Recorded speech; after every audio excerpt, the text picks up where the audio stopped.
Well, each opening day is special. You just can't replace the feeling and how grateful you are to be able to be a Major League Baseball player. Opening day is extremely special. I think as players, you're just extremely thankful to be able to take part in an opening day. Just league-wide, there's excitement. Every team goes into a season thinking they have a chance that year, and every team goes into a new season with fresh dreams and fresh players. It's the best day of the year, minus my kid's birthday, so I'm really looking forward to it.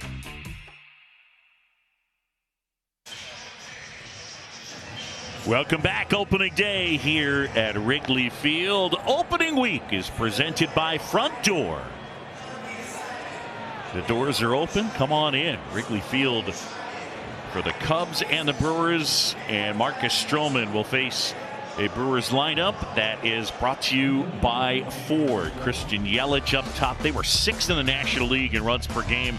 They've added Jesse Winker, Adames with some power to speak of, Tellez, William Contreras, Urias, Mitchell, Anderson, and then Bryce Terang made their team. Starting pitcher for the Cubs this afternoon is brought to you by Budweiser. This Bud's for you. What did Marcus do last year? Well, he leaned heavily on that sinking fastball about 50% of the time. Slider, cutter, and kind of a split changeup that he features. 6-7 record, 3.50 ERA. 31 years old, and off we go. Yeah, the first pitch from Stroman. And Ron Kolpa, our plate umpire, and he says ball one. We are underway. And Marcus Stroman at 31 years old. He'll turn 32 on May 1st. And he gets a swing and a miss from Yelich. This hit matchup is interesting because Yelich is an extreme ground ball hitter. You got an extreme ground ball pitcher. So that Cubs defense up the middle, it's going to be tested early probably today. And another swing and a miss. Yeah, Yelich last year hit the ball on the ground a little over 59% of the time. When he was winning an MVP in 18, the ball was in the air a lot more. Stroman deals. In there, got him. Good start. Marcus Stroman freezes Christian Yelich going away. Maybe sitting on an off-speed pitch here. It's a two-seam fastball right over the outside corner at the knees. Can't make a better pitch than that. And a great start for Marcus Stroman here this afternoon. Yelich down looking. And the batter now will be Jesse Winker. Winker came over from Seattle in the Colton Wong trade. And there's a strike. The last game we saw him in spring training, I think it was against Texas. His slider was outstanding. It had great depth and it was really sharp, and that's what Winker just saw the first pitch. And a swing and a miss. And JD, when you talk about the pitch clock, Stroman seems like one of the guys that the pitch clock might even be an asset for. He likes up tempo. Yeah, I think it won't be a real issue for him. Obviously, put men on base, get into more of a stressful situation, maybe, but generally he likes to get it and go. Facing a dangerous hitter, Jesse Winker. Yeah, that's a look at the pitch clock as it winds down. Check swing, and he went. Third base umpire Jansen Visconti rings him up. It didn't look like a whole lot. Flip a coin, right? I mean, it's just an instinct call for an umpire in a half swing like that. It'd also be nice to have a rule book definition of what an actual swing is, or what constitutes not a check swing, or you know what I'm saying? I know you do. I do. Here's Willie Adames now. Good start for Stroman. There were a lot of times I would have liked a definition when I was standing in the dugout wondering why it wasn't a swing. Right. And then eventually you were standing in the clubhouse. Yeah, sitting in the clubhouse watching on TV. John Shelby, Joe Girardi, Jim DeShace, Taylor McGregor. Happy opening day here on the north side. Adames has had success against Marcus Stroman in his career. 7 out of 13 with a couple of long ones. He hit 31 home runs last year, did Adames. Drove in 98 runs. There's a lot of power to the shortstop position for Craig Counsell's gang. Line drive, and that's a base hit into left field. Willie Adames with a 2-out single. Cubs defensively is brought to you by Blue Cross Blue Shield. You have the Gold Glovers in left. Bellinger's got one of those. He's in center. First opening day roster for Miles Mastroboni. He plays right field today. Seiya Suzuki on the IL. Wisdom gets third. Swanson a Gold Glover last year is at short. Nico will win probably a handful of those before he's all done. Hosmer's at first and Gomes behind the plate. And a strike in there to Rowdy Tellez, who's got an extra few things to say to Ron Culpa, our plate umpire. I saw him do that in a spring training game, and it was clearly a strike.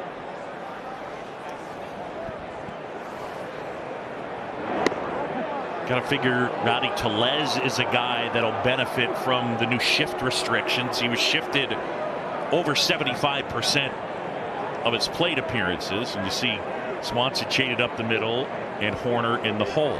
Got to have both feet on the dirt as the pitcher begins to throw. Sometimes I think Rowdy doesn't recognize that pitch at his knees. He thinks it's lower than it actually is. And that first strike that was called on him, I think it's high enough. And that might be an area that you want to go, even though a lot of times you say you don't like to go down to left-handers. Stroman at 2-1. Check swing, and he went too far. And that one squirts away from Gomes. Oh, no, he did not go too far. I beg your pardon. So that'll be a ball, and it's 3-1.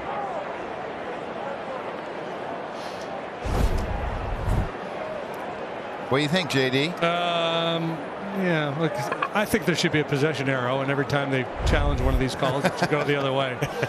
So they got it right. One was a swing, one was not. Well, we have a legal defense now, so you might as well have a possession arrow. Got a shot clock. That went as a passed ball, by the way. Ball 4, and now with 2 outs, 2 aboard for Wilson Contreras' younger brother, William. All right, time for our keys to the game. It's brought to you by your local Hyundai dealers. What do we got? Yeah, well, beat the clock, right? We're all focusing on the pitch clock here at the start of the 2023 season, so we'll keep an eye on that.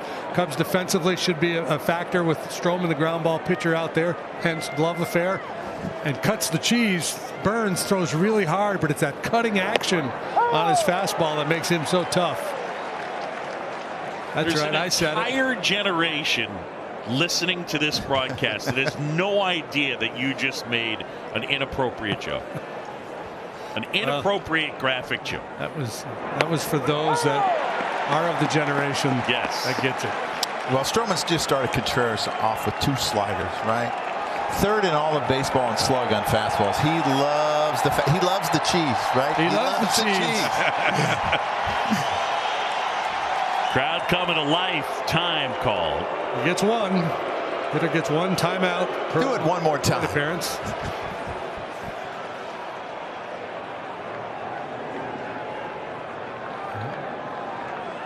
Marcus adjusting the pitch comm so that the clock's not running right now. The umpires have discretion to grant time or stop the clock, essentially, for equipment issues and things of that nature.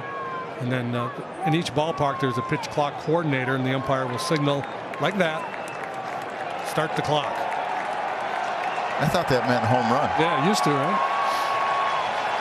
Start me up.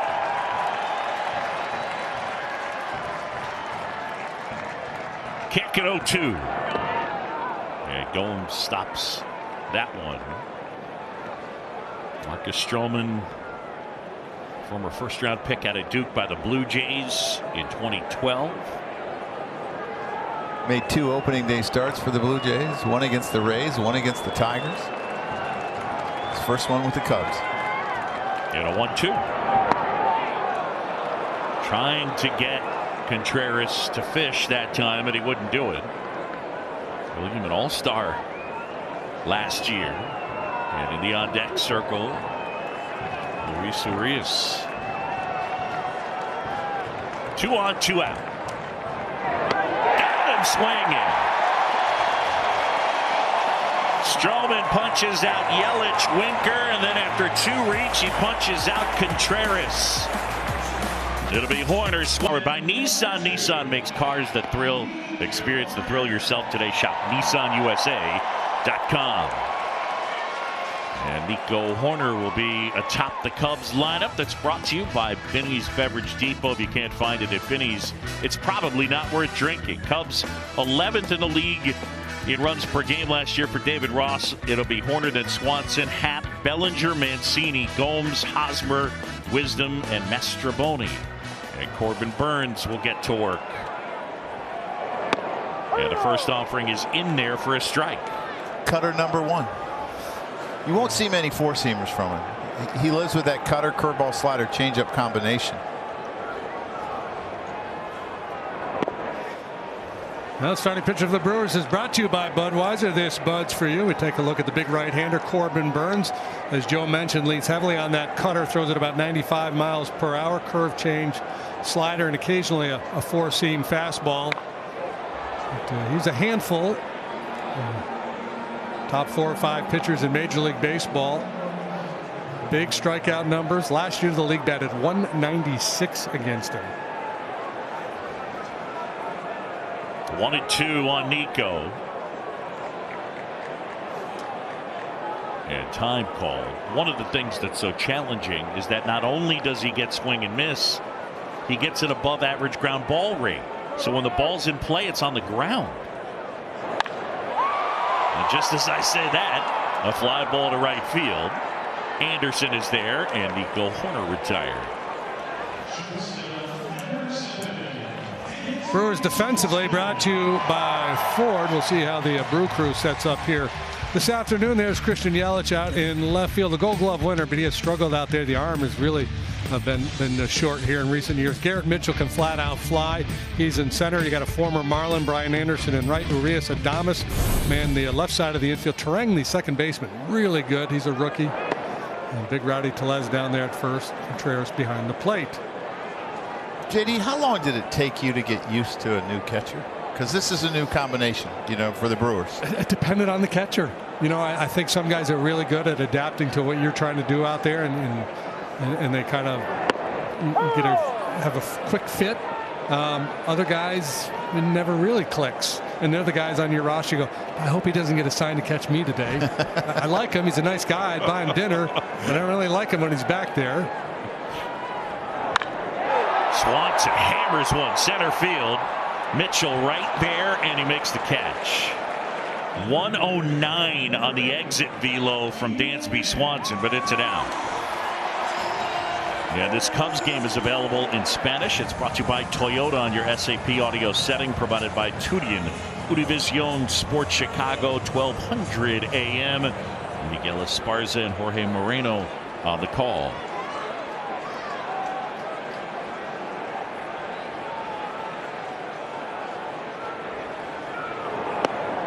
First offering to Ian Happ is ball 1. Happ last year 42 doubles, 17 home runs. He was an all-star. And he had a good opening day at 3 hits.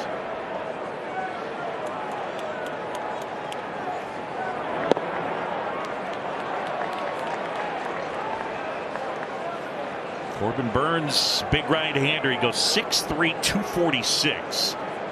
28 years old, from Bakersfield, California. Pitches college ball at St. Mary's in Moraga, California. What are we going to do? We're going to turn him loose here, Joe?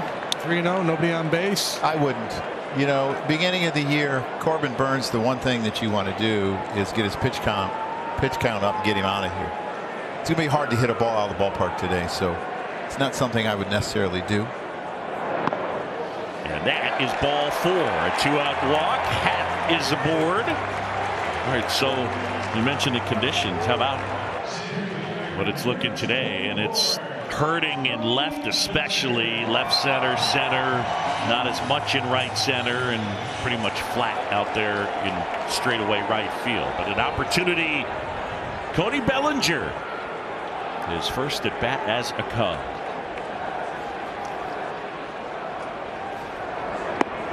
Big swing and a miss. By the way, if you're into math, minus 43. Oh, did you do that? Yeah. Nice. No, Coop just did it and then said it. Oh, okay. That's it. So.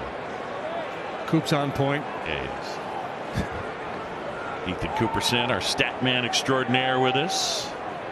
Mike Leary, our producer. Mike Fox, our director. Back. I think he heard you. Talk about mid-season form. Yeah, you're on it.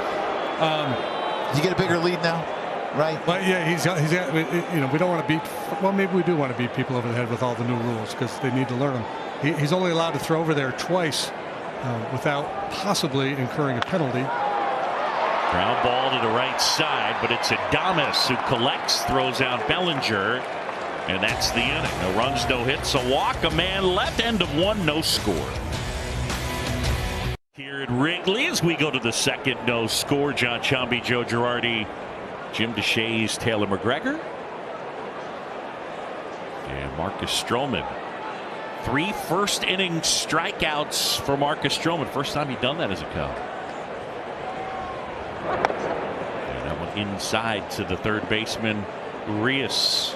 Talking about all this defense the Chicago Cubs have, the infield that's outstanding. Marcus Stroman, a ground ball pitcher, and he gets 3 strikeouts. Keep the defense out of it. So much for that pitch to contact. That's the left side. Nice play. Wisdom gets up, throws him out. P. Wizzy with a nice rangy play. Well, you look at him, he ranges to his left and uses the slide to stop his momentum, pops up. Good strong throw to Hosmer. Made that play look easy, and that's not an easy play. See, Dansby's there to possibly make the play if he can't get there, but Patrick, outstanding. Great arm strength, too, at third base. I mean, fantastic. Big time, no doubt. He's got one of the biggest arms on the team. First offering to Garrett Mitchell misses the mark. Mitchell, who was their center fielder, got a little bit of time last year, 68 plate appearances, and hit .311 with a couple of homers. Former first-round pick out of UCLA in 2020. Terang, a first-round pick, their second baseman. I mean, they're moving them up quickly. JD, you talked about his speed. I mean, they, on a pro scale, 40 to 80 is how they judge players. 80 speed. They got Mitchell, yeah, he can fly. 401 to first base, and he said, nah, it's more like a 3.9. That was slow when they timed him, which was the fastest runner last year. In his minor league career, 42 steals. He's only been caught 3 times. And when you look at the sprint speed leaders, according to StatCast, he gets an advantage to first base because he's on the left side when you start talking about some of the other guys like a Trey Turner who's on the right side, but this kid can fly. They got another kid, Sal Frelick, who's an outfielder, their first round pick from 21 that you may see sometime in April. He crushed it in spring training and they really love him. He can hit. So you want to make a pitch here, right? A walk could easily turn into a double with this guy's speed. So go ahead and challenge. A little two-seamer running towards that outside corner, perhaps. There you go. I'm interested to see if stolen bases take a significant upturn. We certainly saw it in spring training, but I'm curious to what extent is the running game in terms of the league. I mean, the Cubs, 4th most steals in the majors last year, but did we see more stolen bases by a lot in the bigs?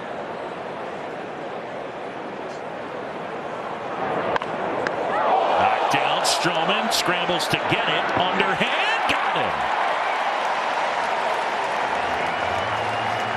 Well, Stroman has essentially accounted for 4 of the 5 outs, 3 strikeouts, and now this play on this comeback are really well struck here by Mitchell, and the Gold Glover knocks it down. It's kind of a long underhand toss, but he gets the job done. Looked like they probably got him in the heel of the glove to start. You see him shaking his left hand a little bit. Umpire might give him a little bit more time. On a cold day, ooh, that doesn't feel good. And I mentioned last week that, you know, when we announced the defense, when Stroman's on the mound, you ought to put him in there too. Yeah, you're right. You know, because he's going to cover some ground. Really quick off the mound, getting, you know, tappers or bunts. Oh, here we go. Oh, yes. Yeah, dancing a little bit. A little hesitation. Did you have that in your game? No, sir. I would have tipped over. This is little Nestor Cortez, right? Indeed. Stroman, the 0-1. I mean, why not? I mean, the idea is to upset timing, right? So if you have the balance over the mound, and Stroman's a great athlete, why wouldn't you do it? And I'm not saying that you weren't a good athlete. I'm not saying that, right? But well, yeah, He's a little dynamo. He's just a big load. 0-2. I think the other thing, guys, from when we've watched Marcus Stroman, that tells you that he's feeling really good. He's got very good body awareness. I think the shortened spring with the lockout last year bothered him. Ooh. I got to have that, JD. And would you be lobbying right now? Yeah, and I think Yan Gomes did a pretty good job of presenting it too, right? I thought he caught it well.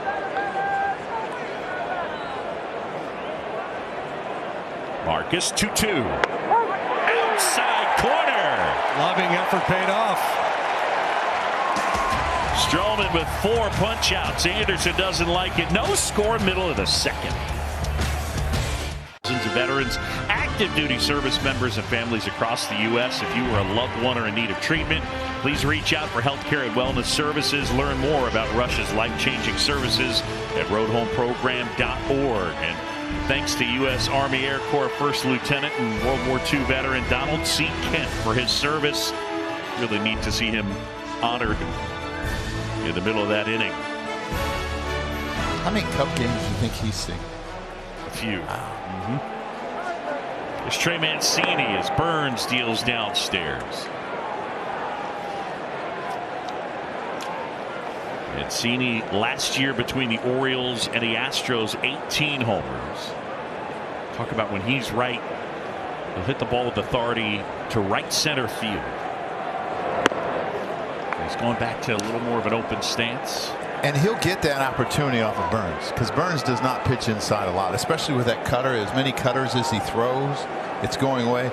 That's the approach that you have to have off of him, is right center to me.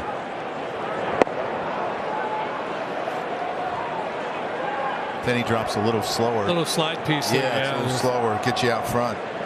He's got so many weapons. I mean, just so many swing and miss pitches.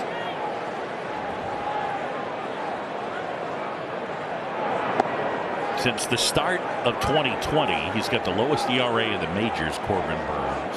Highest WAR. And he's got the highest pitcher WAR. The part that's interesting to me is that part of the story is in 2019, total failure. I mean, you go back to that year, fellas, he threw 49 innings. He had an 8.82 ERA. Gave up like a home run every inning. I mean, it was unbelievable. It was unbelievable. Hyperbole, but he gave up a ton of long balls. But he totally changed. He ditched the four-seamer and went sinker cutter. That one clips Mancini. One in. And Trey will take his base. Let's send it downstairs, and we say hi to Taylor McGregor. Well, guys, we know Trey Mancini was super fired up to sign with the Chicago Cubs because it would mean more time with friends and family who live here in the Chicagoland area. He went to college at the University of Notre Dame, so he has a ton of college friends right here. So I had to ask him, of course, how many tickets did you have to leave today? And he said, I had to leave 12, but strictly for family. He said, don't worry, all my friends will get in the rest of the year. So if we're making any bets as to who is going to have to leave the most tickets throughout the season, my early favorite is Trey Mancini. If you're handicapping such a thing, all right. Well, we don't bet in baseball. No. He did not go with the fake Matt Clement chin patch like that picture from years ago. The first time that he went to Wrigley, there's a great shot of Trey Mancini as a kid coming and we're the Matt Clement chin deal.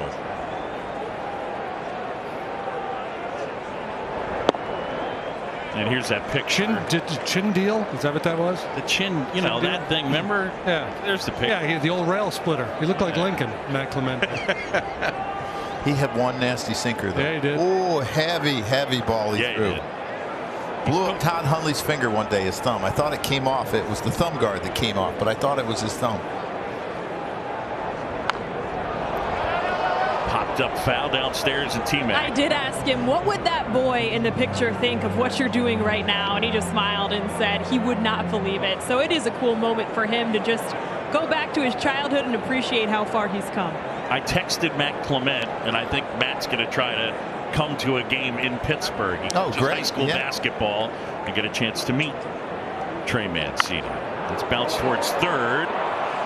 And they get one at second, and they turn it. That was a pretty nice job by Urias to start it on the in-between hop. This season, fans in Illinois can purchase Cubs Charities 50/50 raffle tickets starting at 11 a.m. through the end of each game at Cubs.com/raffle or from a raffle ambassador here at Wrigley Field through the 8th inning. Should be a good jackpot today. Jackpot.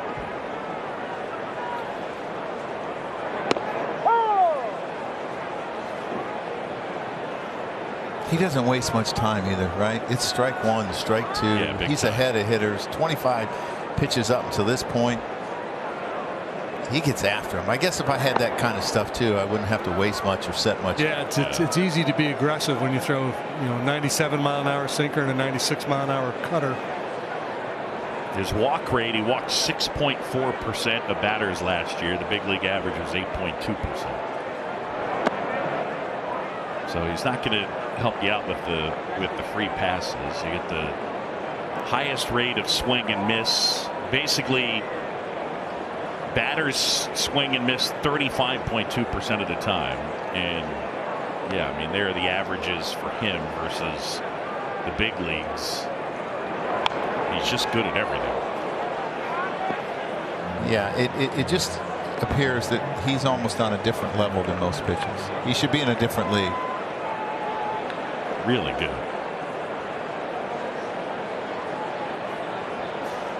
2 outs, the 2-2. And Hosmer bounces that one foul. You look at Haas, right? Not a big home run guy. Gonna hit a lot of ground balls, gonna have a lot of ground ball base hits, gonna hit the ball the other way, stays in against lefties. He doesn't strike out a lot, right? He's one of those guys that could make a pitcher work, and he just fouled off a breaking ball there. Fouls off the other way. Another pitch. I mean, these are the kind of at-bats that you want to try to wear him down, because let's face it, opening day pitcher, he's probably not going 100 pitches. Maybe close, 90, 95, and he's definitely probably not going under. So your best bet is getting him out of the game. Burns snags that one. Underhands to Tellez. And that is the inning. On to the third, no score. What's going on, Kevin? Come on, get a golf cart. I want you to take me somewhere. I said, where we going, Billy? He goes, I want to see that Davis kid. He took one swing. And Billy goes, okay, we can go now. What do you mean we can go? He goes, I just needed to hear it. Yeah. Now, Billy, hear what? I needed to hear that bat speed. Yeah. Hitters, no hitters. Top of the third. Boog Sciambi, Joe Girardi, Jim DeShays, Taylor McGregor, the Stroh Show on opening day. And Marcus has already struck out 4. It'll be Turang, Yelich, and Winker, 9-1-2. Chopper to the right side. Horner waits on it, throw is high, and I think that's going to get Turang an extra base. Indeed, it will. Bryce Turang can run, and Nico knew he was going to have to hustle. Well, you look at Nico, he knows he has to hustle, and he ranges to his right, and he throws overhand like he would from a shortstop. A lot of guys you'll see throw sidearm. He knows he has to put something on it, and he just kind of airmails it. It's unusual for him to throw a ball away. And cold days, it's not always so comfortable trying to throw the baseball for infielders. You got to keep your hands warm, whatever you do. A lot of them put the little hot things in their back pockets, but that's an unusual sight for Nico Horner. I think he's safe even if he throws. I do accurate. too. I think he's going to beat that. I would go hit an error there. Yeah, he can definitely speed you up with his wheels. It'd be interesting. We were talking stolen bases last inning. This Brewer club, if he stays healthy and in the lineup, and Mitchell, Yelich at the top, they should steal a bunch of bases this year. So that's Turang's first major league hit. And speaking of Bryce Turang, here he is. He gets out of the box pretty good, and you're right. I mean, he stole 34 out of 36 bases in the minor leagues. I mean, that's a guy that knows how to run the bases, who has speed, knows how to read moves. You're right. They're going to steal some bases if these two kids stay in the lineup.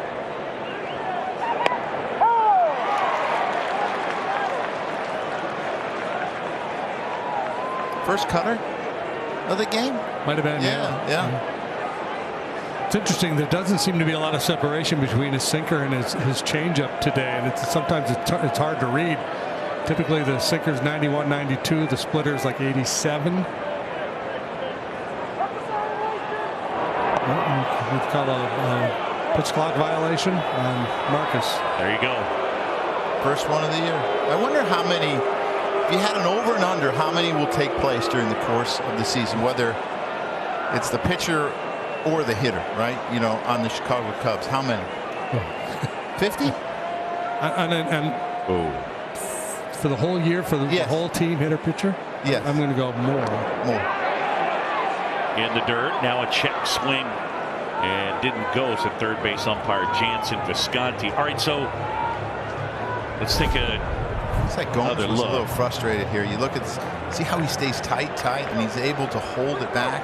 That back elbow stays close to his hip as it's coming through. It doesn't get away from his body.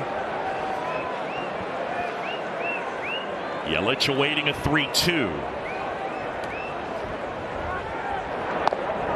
And that's ball 4.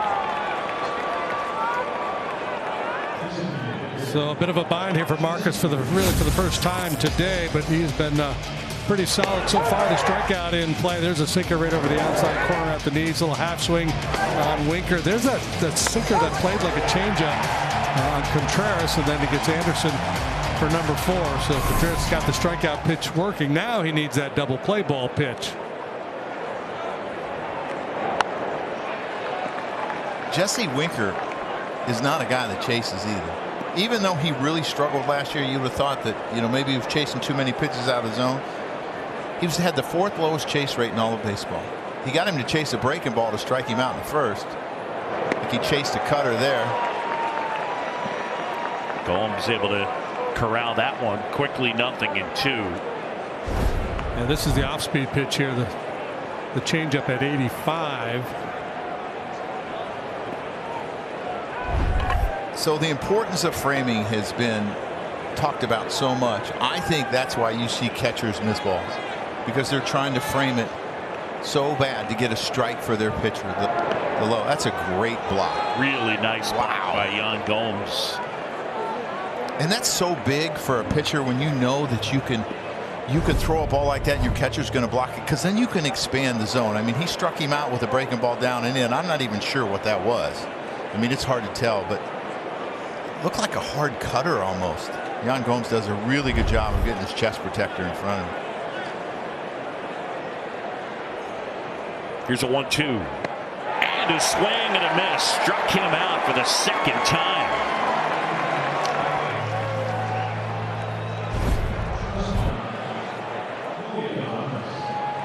Look at that cutter. Wow, that's sharp, tight, late. Really good. Really good. Location was fantastic, and it just got under his back. Here's Adames now. 2 on, 1 out. No score. Opening day at Wrigley. We're in the top of the 3rd. And Gomes has that one scored away. He's having some trouble. Yeah. Stroman gets a lot of movement on his pitches. That might be part of it.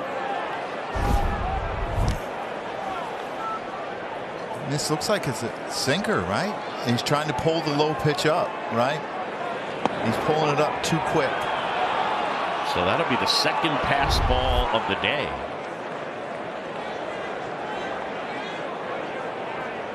So now 2 in scoring position. JD, you talked about Adames coming into today. He's 7-13 for 13 off Stroman. Now he's 8 for 14. The rest of the team coming into today was 9 for 37. You pitching around him right here?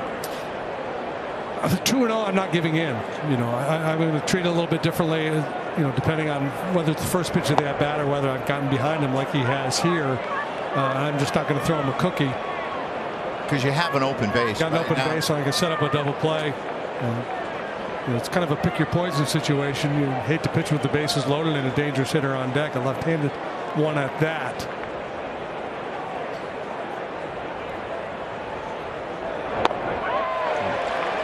Thomas comes up empty there. On a day where you know runs are going to be at a premium, I mean, even the 3-0 pitch, I mean, this is a quality pitch. it's actually a chase, right? It's probably below the zone. Marcus understands what it's going to take to win this game, and I wouldn't think that he'd give him a strike here either. He's going to try to make him chase. And he gets him to swing and miss, so from 3-0 to 3-2. Well, Adames, he likes to swing the bat too, right? He comes into the box with a swing first mentality. He's got a couple guys out there in scoring position, so he wants to do something heroic. Hitters in that mindset tend to expand their strike zone. Second and third, one out. And he walked him.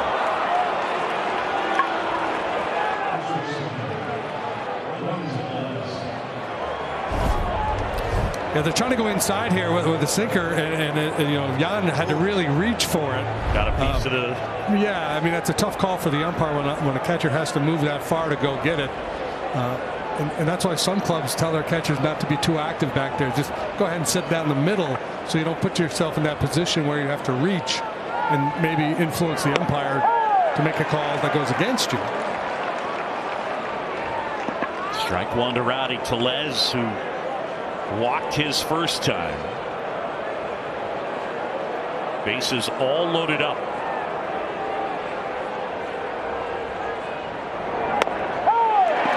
In there for strike two. I'm telling you, I think he gives up on that low pitch where he does not recognize it. I mean, that's the third low strike that he's had called on him. Well, that is low, but I mean, it's close. Usually lefties love that.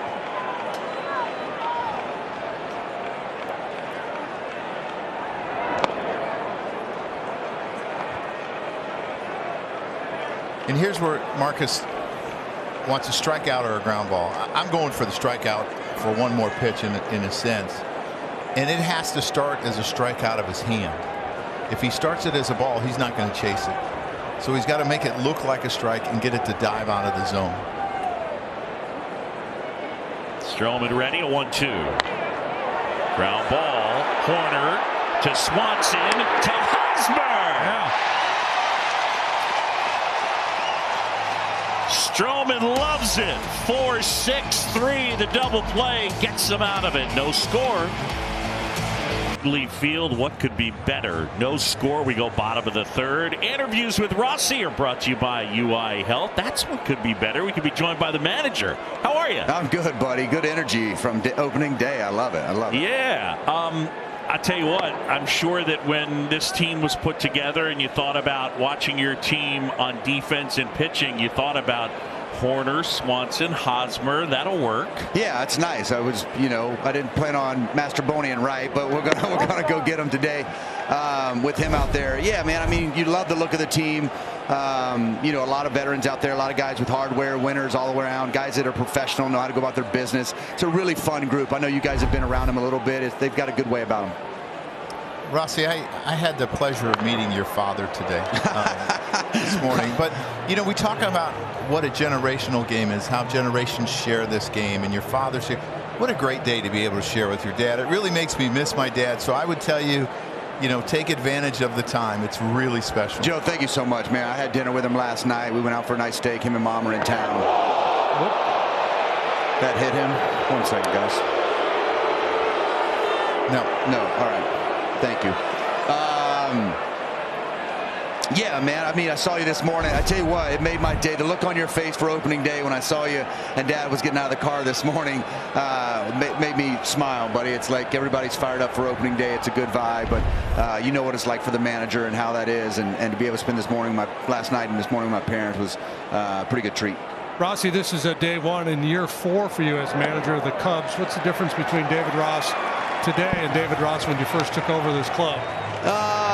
A little more patience, maybe. A little bit. The process has cleaned up a little bit. Knowing somewhat to expect, I guess. Although it is a wild card every year and every day, it's I've just grown a little bit and knowing what to expect, knowing I believe, and just trying to handle the adversity as it comes, and trying to set these guys up for the best success I possibly can. All right, we'll let you watch your guys, Rossi. Thanks so much, and good luck the rest of the way. You guys have a great year. David Ross will join us every week during the season. It'll be Fridays with Rossi, except when it's not. You get it? Of course you do. There's Miles Mastroboni now.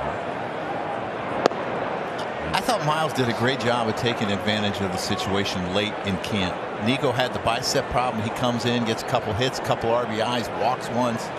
He's played all over the diamond. He's played everywhere but first base and catcher.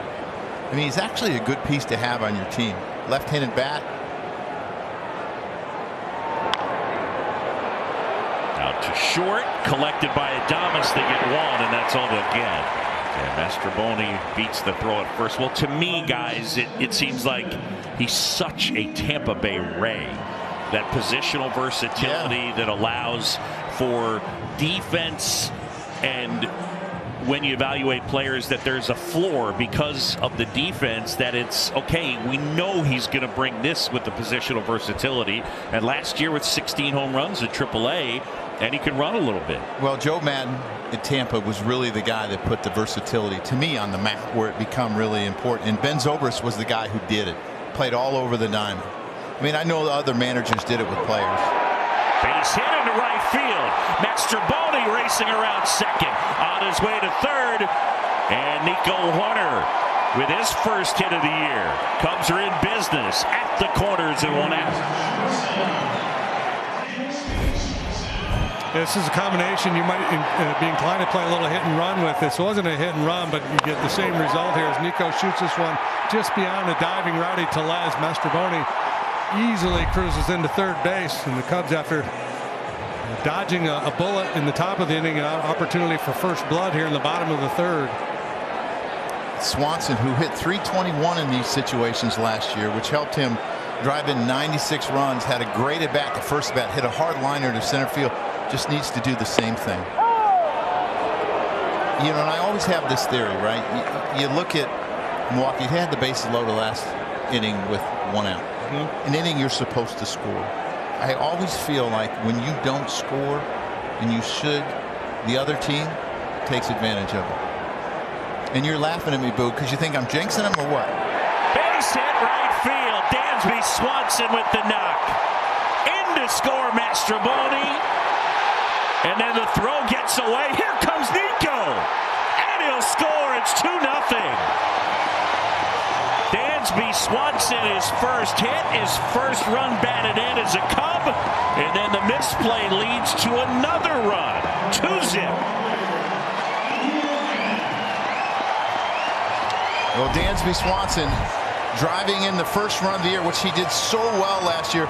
Shoots this ball the other way. The first at bat, he hit a hard liner to center, and I feel like that's when he's going at his best, when he can hit the ball to right field and right center, because he's got a lot of power, and they take advantage of it. And Tellez is not fast enough to keep Nico from scoring.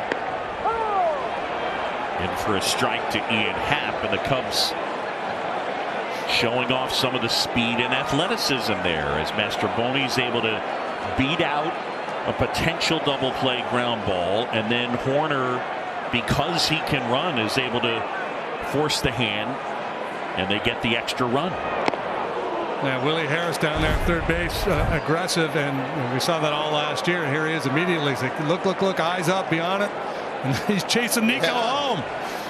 I thought Willie was going to slide. Willie should have scored himself. Too. Yeah, we could have had a 3-0 lead. I don't know why he peeled off. Come on, Willie, score that run.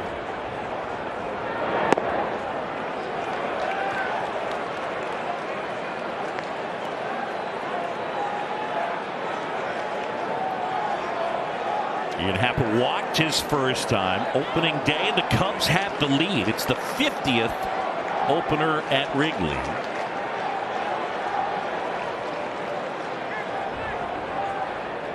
And this is the earliest it has ever been. March 30th. Yeah, that does seem early. My first opening day ever was April 4th here. Okay. In 1980. March 30th. Yeah, March 30th.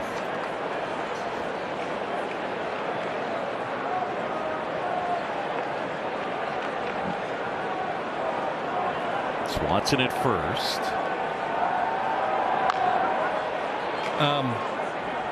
I'm not counting. Somebody is somewhere. Doesn't seem to me like Corbin Burns is generating a lot of swings and misses here today. No, he is not. 3 so far today. Hasn't struck anybody out yet. And 9 games last year with 10 strikeouts or more.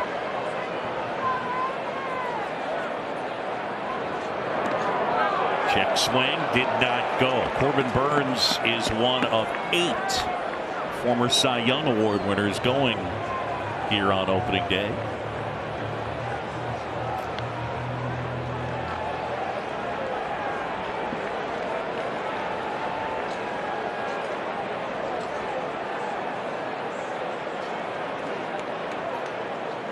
Happ awaiting a 2-2. Should have a little action here now, JD, right? He's thrown over once. My guess is he wouldn't throw over again. Maybe he will. But Happ has faced him a number of times. That's the thing about when you see teams 19 times a year, which they will not this year, in your own division. Well, now he can get a big lead. So there's the second disengagement. Yeah. He can throw over again, but he's if got to he get does and he's safe, then it's a balk. So this is what we're talking about with increased stolen base percentages, and you know, we'll see how aggressive a lead they're going to look at Dansby this. gets here. So they think that they got Dansby at first.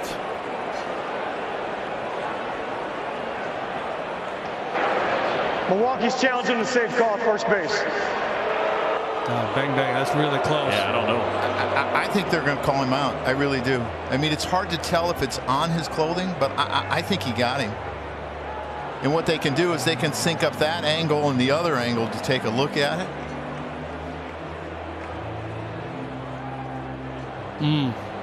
I don't think you can call him out there. Yeah, maybe not. I mean, that's unless they have a different look. I don't. Well, there's pressure on the replay people now too, because the decision whether to challenge or not has to come within 15 seconds. So down in the replay review room, you don't have time to take a look at all these different looks before telling your manager, let's go ahead and challenge. So one of the unintended consequences, though, with this addition of that rule that there's a 15-second clock, I think is going to be fewer replays. That's a good thing. Yeah, I agree. I agree. Yes, I definitely agree. You used to have 20 seconds, and you had 10 seconds as a manager to put your hand up. Now you have to put your hand up right away, and you only have 15 seconds. After review, the call in the field stands. Runner is safe. Milwaukee loses the challenge. All right, so here we go. How big of a lead does Dansby take right here? I think a lot of clubs in spring training are kind of keeping their powder dry, not being too aggressive on the bases, but you know, we're going to see. But keeping their powder dry. Keeping their powder dry? Keeping their powder dry. Would you explain that to me? Gosh. 3-2. There goes the runner. Inside ball 4. Folks, Marquee Sports Network brings you Cubs Flicks, a multi-part series featuring never-before-seen Cubs film from the 1920s through the 1950s. Travel back in time like never before with Cubs Flicks. It premieres after Cubs post-game coverage, and I got to tell you, it's sensational. I got to take your word for it. Yeah, I watched episode 1. It's dynamite. Really, really good. Chris Hook, pitching coach out there. I just love that name for a pitching coach. It'd be better if it was with a manager, right? Here comes the Hook, right? But yeah, well, Sparky Anderson was nicknamed Captain Hook, but this guy is actually named Hook. It's been somewhat of a tough inning on Corbin Burns. I mean, he breezed through the first 2 innings. In this inning, 2 base on balls, an error, 2 hits. And he's still in trouble. There's Bellinger now. Yeah, there's a strike to Cody, who grounded to short his first time.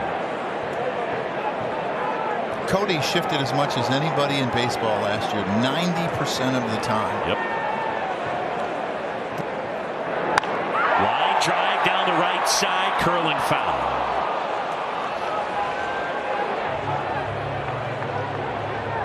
For Cody Bellinger, the Rookie of the Year in 17, MVP in 19.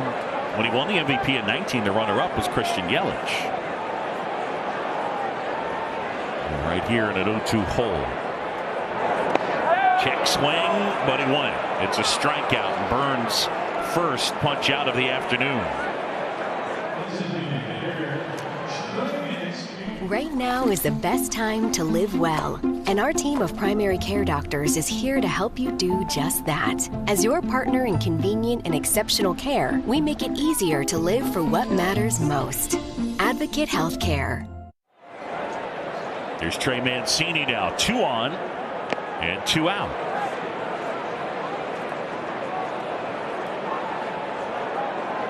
Well, anytime you're facing the beginning portion of the Brewers rotation, it's not easy. You got to deal with Burns and Woodruff. They actually, instead of having Peralta start third, they go with Lauer. So that's who will pitch the lefty on Sunday. Craig Counsell decided to do that for 2 reasons. Wanted to break up the lefties, and he wanted Freddie Peralta to start their home opener on Monday. That's against the Mets.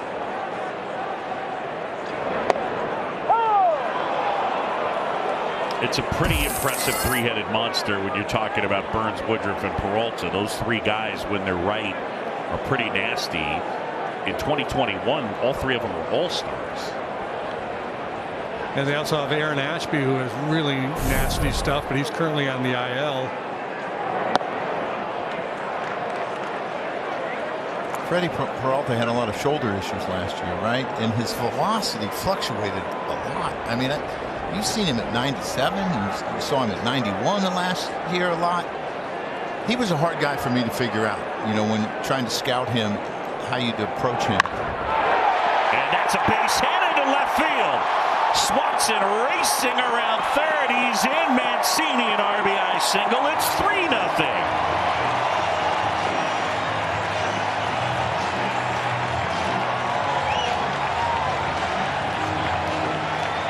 Trey Mancini looks like he gets a sinker middle in. It's a changeup. Throws him a changeup.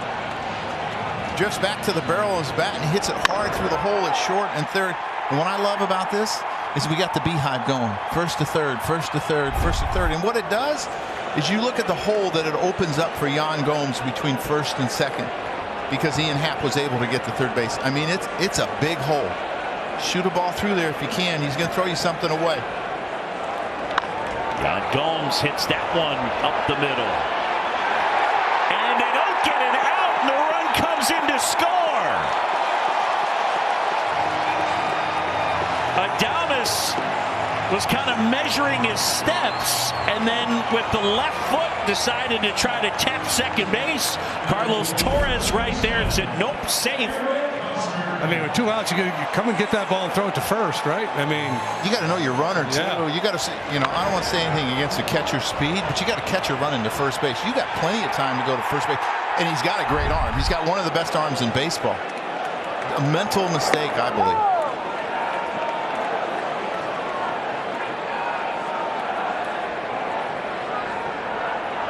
I'm telling Yan Gomes, you said that. That's catcher on catcher crime right there. Yeah, but I tried to soften it up a little bit. To the right side, and Terang to Adames. The Cubs pick up 4 runs, and Marcus Stroman will take them out with a lead. Here at Wrigley as we go to the top of the 4th, and the Cubs have taken a 4-0 lead. Boog Shelby, Joe Girardi, Jim DeShays, Taylor McGregor. And here's William Contreras, 0 for 1 with a strikeout.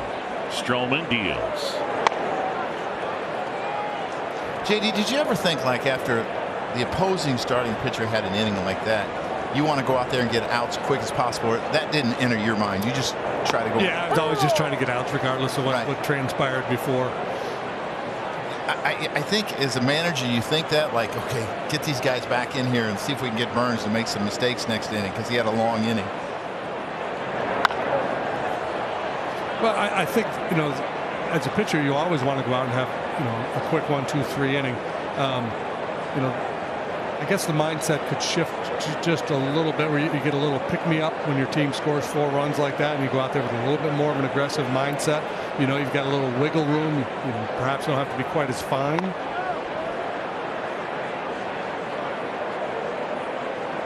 Corbin Burns threw 28 pitches last inning, 31 in the first 2. 2-2 as Stroman fires. Outside corner, got him. He's got a half dozen strikeouts.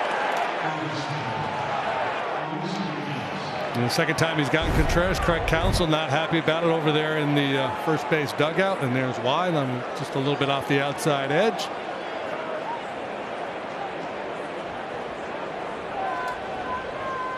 This is where experience helps you. Catcher knows, pitcher knows, can get this much off the plate. Because, you know, as a catcher or as a manager, I would always give my catcher the umpire's zone, so you knew where you could expand the zone, because they're not going to be perfect. We know that. As a manager, how detailed a scouting report on the umpires did you get? We'd have their zones, right? And you could get their zones, and you could see they gave this much away to lefties, or they gave a little bit up but not down, and you always had it. So you knew as a catcher, and they didn't really give it to the pitchers, where you could go to expand the zone.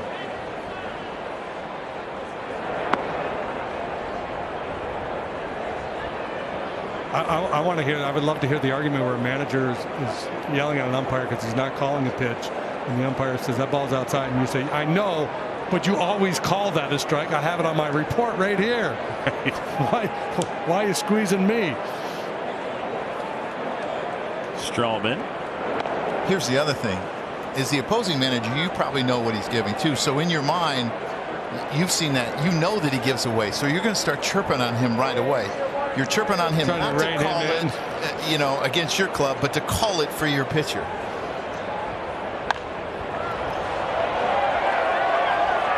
Popped up, Stroman, Hosmer. Who got it? Tall guy. Yep, taller guy gets it.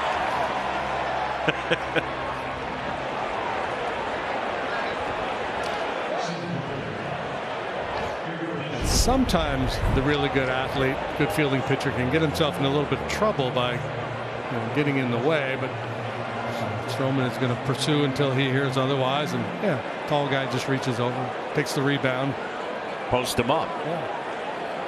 He loves to play this game, right? I don't think he's ever lost the shortstop in him. He's going to go get every ball that he can get. It's a really good way to put it. He's never lost the shortstop in him. He went to Duke to play middle infield and pitch. We had him on the air last year and asked him, do you think you could play shortstop in the big leagues? So what do you say, JD? Absolutely. Yeah. No doubt about it.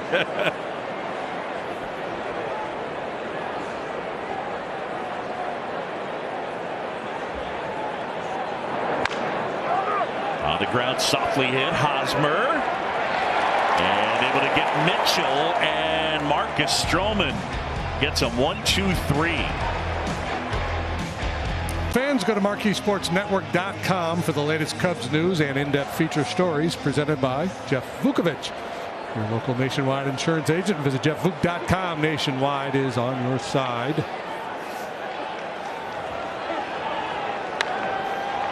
Little half swing as he chops that one to the right side. Terang handles it. When you file with TaxAct, live help is easy.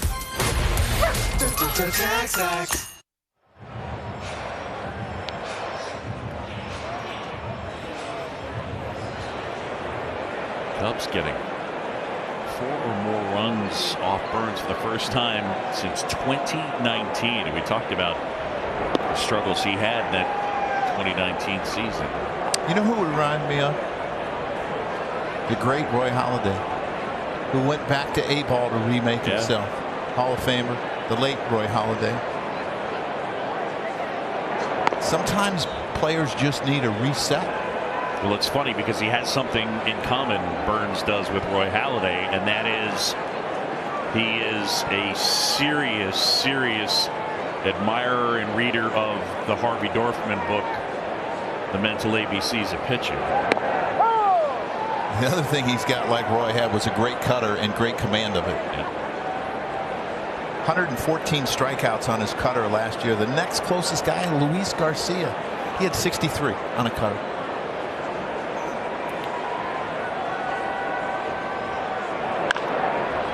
Up the middle, but right there is Adames, and throws out Mastrobuoni.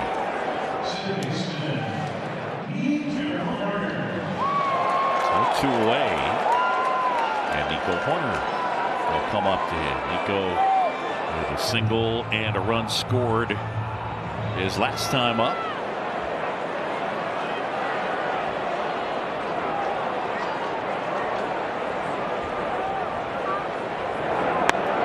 Only the 4th time in his career that he's led off a game for the Chicago Cubs.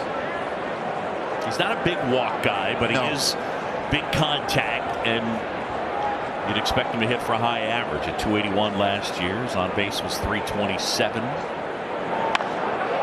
drive and foul ball. That's down there at Fabian land. Fabian down there today? We haven't checked in with Fabian yet.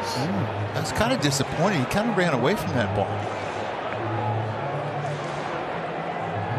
There's some chair issues. Yeah, he is.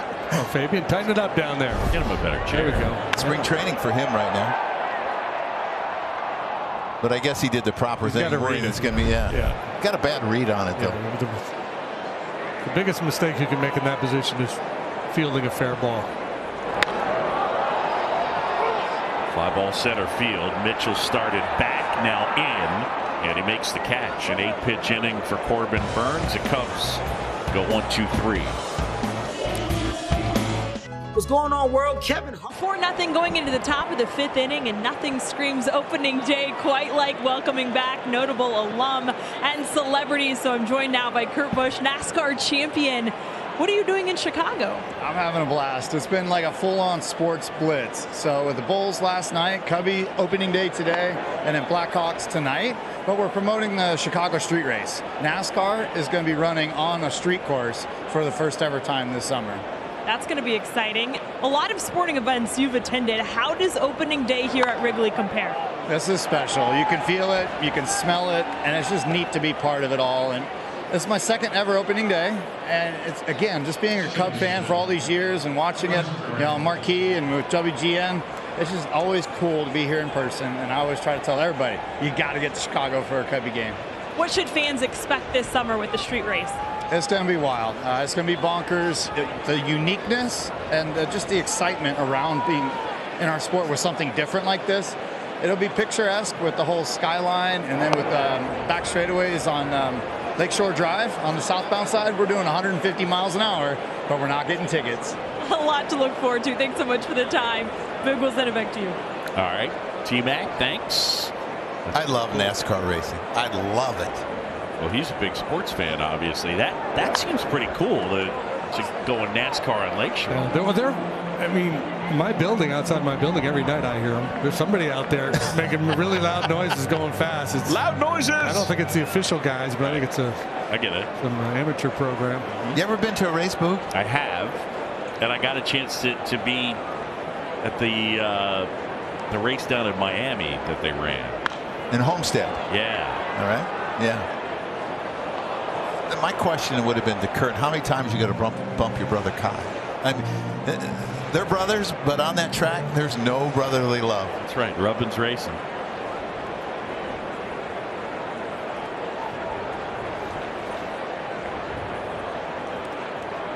One and two, man at first, nobody out. Cubs up 4-0. To the right side, Porter, Swanson, and that's all they'll get.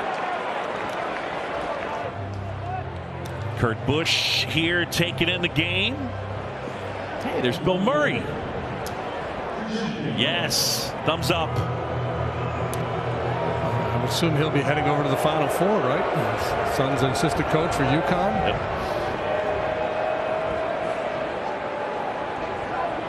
Yep. Huge Cubs fan. He and all his brothers. Little roller. Hosmer was thinking about second base. Look at Stroman getting over, and then a little love for Yelich. That is an athletic play from Marcus Stroman. Yeah, dangerous play here by Hosmer, who probably should have been thinking first base the whole way. And Stroman hustling over to present himself in a position to get that toss with the bare hand and to come into Eric's rescue.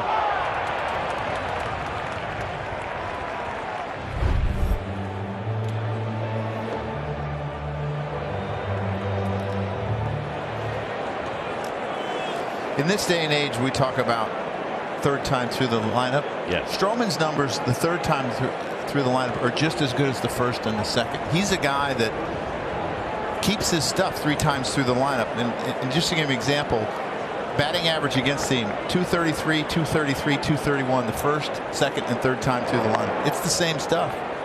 And the OPS does not jump as well. 622, 690, and 686. Well, one on Jesse Winker. Stroman's gotten him twice, and a big swing and a miss right there. He has to be happy to be back in the NL Central. In his career, he's hit 304 in the NL Central, 307. Against other opponents, 226. It's kind of a lost year for him in Seattle. He battled a bunch of injuries. He ultimately had spinal surgery, pretty serious. He had a disc replacement surgery, and he was in pain for most of last year. Hit 14 homers. As that one squirts through Gomes and gets all the way to the backstop.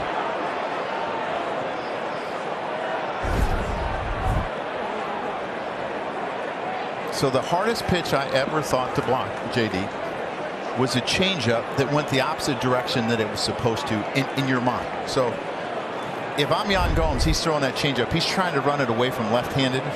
I'm thinking I'm going to have to go to my left. He had to go to his right. Pulls it a little bit. Right. Or cuts it a little bit. In your mind, you say, I'm left, left, left. On the ground, right at Nico. Over to Hosmer. And Marcus Stroman. 5 shutout innings. Dansby Swanson with his first hit as a Cub, and it knocked in a run. He'll lead it off at the bottom of the 5th. Back here, bottom 5, and the news is good. Cubs lead it 4-zip. Dansby Swanson climbs in. And Corbin Burns. And a breaking ball drops in for a strike. All right, time now for the McDonald's McNugget of the game. How about this? Versus fastballs last year. He hit .316 to Dansby Swanson in 20 of his 25 homers. His first hit as a Cub. Oh, fair ball. Nice play, Arias. Swanson an infield single. So Dansby, who hit a rocket to center in his first plate appearance, has 2 hits. This is a great play by Arias. I didn't think he had a chance, and he kept this from being a double. And this is a ball down the line. He stretches out. I'm wondering if the ball hits the umpire. If he doesn't catch it, makes a strong throw, but just doesn't have the time to get Swanson. But you think about Swanson's opening day last year, 0 for 4 with 4 strikeouts.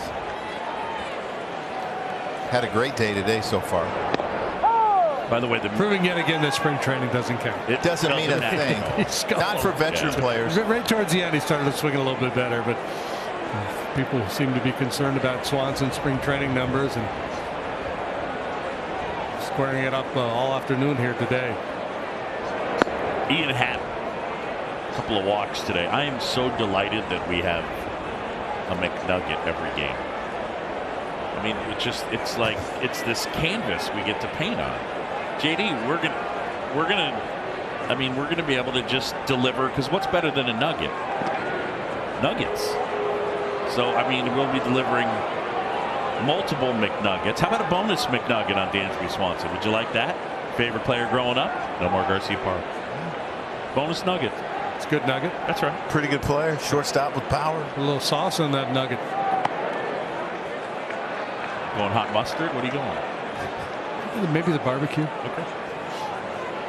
Jim Fergosi told me about Raul Ibanez, right? He said, I had Raul in New York and he was a veteran. He said, don't watch until the last week of spring training. You won't like what you see as a hitter.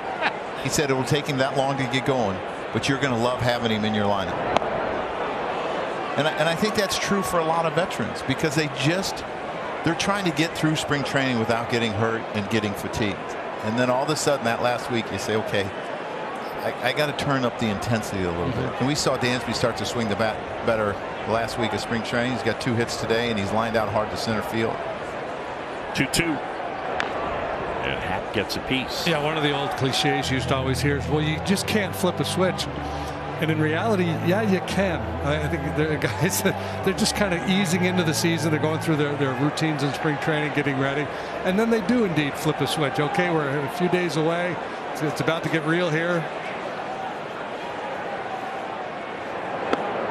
Happ swings and misses, and Burns records the strikeout, just his second of the day. On Saturday, April 8th, Cubs take on the Rangers. That's that group from Texas. First pitch is at 3:05. First 10,000 early arriving fans 21 and older will receive a winter hat presented by Jim Beam. Tickets can be purchased at Cubs.com/tickets. I want a winter hat. We'll hook you up. I think I can get you one here in the booth. Oh, and a blanket. It just depends, sun or shade, right? It's going to make a big difference today. Yeah. Wind isn't too much of an issue. What are we, high 40s maybe? I think we're more lowish 40s. Lowish 40s? It was 42 at first pitch.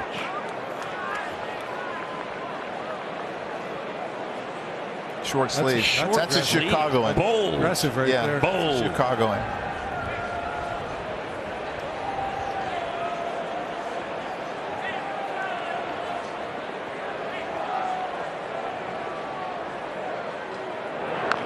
That's a bouncer foul. Let's send it downstairs, and we take the temperature with Taylor McGregor.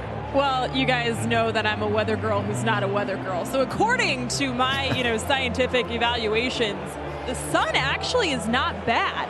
I am delightful in the sun. The minute you step into the shade is where it gets tricky. So I'm sure the people out there in the bleachers are actually having fun. Those guys not so much. You can see them in the shade. They're having to bundle up. So the sun does wonders, even if it's 45 degrees. Do we have a temperature though in the shade and the sun? I also would say I am delightful in the sun. I feel like only we're allowed to say she's delightful in the sun, right? The sun does make you happy though. Yeah, it's a good point. It's opening day. Everybody's delightful. It's a good point. Paula in particular. Yes, she is. Paula, you are delightful. A delight. Paula's obviously in the shade because she's really bundled up. Yeah, you're not kidding. There we are. Paula, she's delightful. There's Coop. Coop's the man with the stats.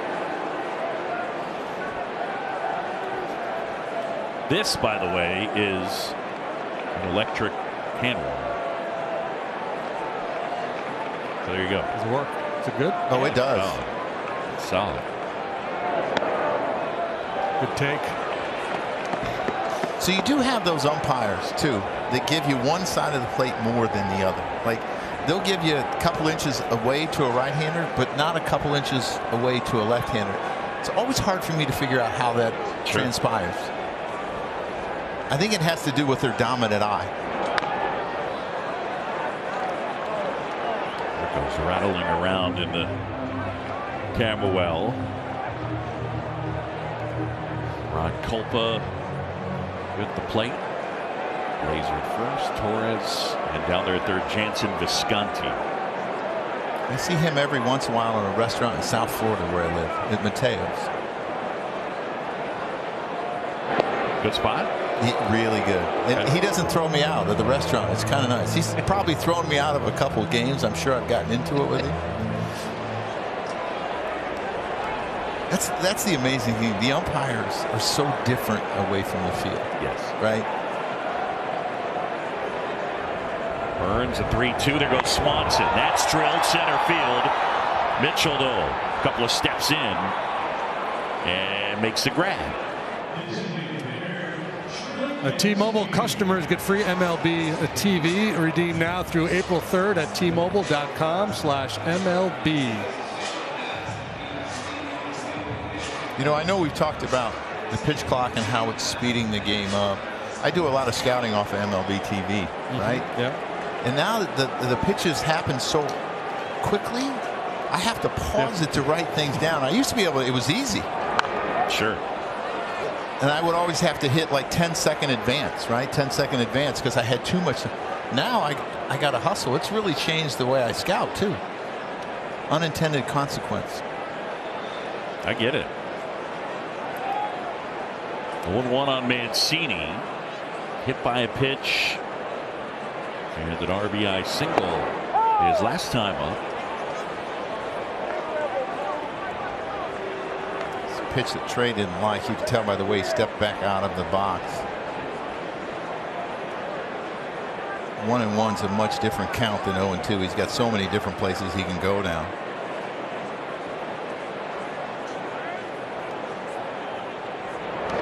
And that's the other thing, as a hitter, you have to check yourself. You have to remember, you could take that little step out and express some displeasure with the umpire, but you got to get back in there and be ready to hit. Folks, the rule is, with a man on base, the pitcher has 20 seconds. Nobody on base, he has 15 seconds. The hitter has to be engaged with the pitcher, alert to the pitcher with 8 seconds on that clock. So if you're grousing at the umpire, knocking the dirt out of your spikes, if you're not ready to go at 8 seconds, it's a strike. The 1-2. Swing and a miss. Mancini is gone, and Burns able to pitch around the leadoff single.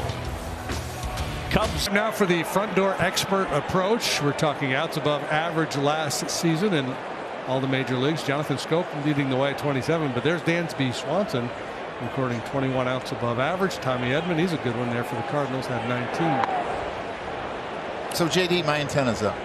That's about, for Marcus. Yeah, 78 pitches at this point, 79. Went 75 his last start. Only made 5 starts in spring training. A pitcher usually makes 6. This is where you worry about him starting to get a little bit tired. On the ground, flag down, Swanson.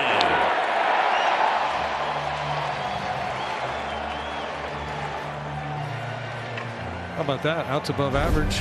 He's talking about his work with the glove, and he makes a slick play here on the backhand side. Strong throw is true, on the money. Swanson having himself a very nice debut in a Cub uniform. Cubs have Keegan Thompson up in the pen. Well, you got good eyes. Superman. Yeah. Wow. To the wall. Oh, there it is. Yeah, I see it in your screen.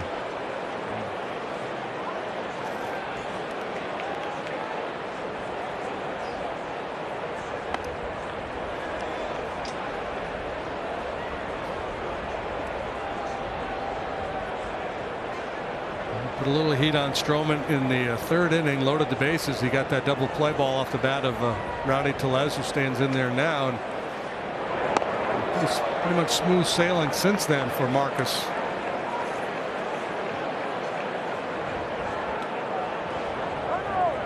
See the pitch by pitch breakdown. Tellez takes his time out. Stroman will go for a little walk. Rowdy Tellez, by the way, was their opening day first baseman last year.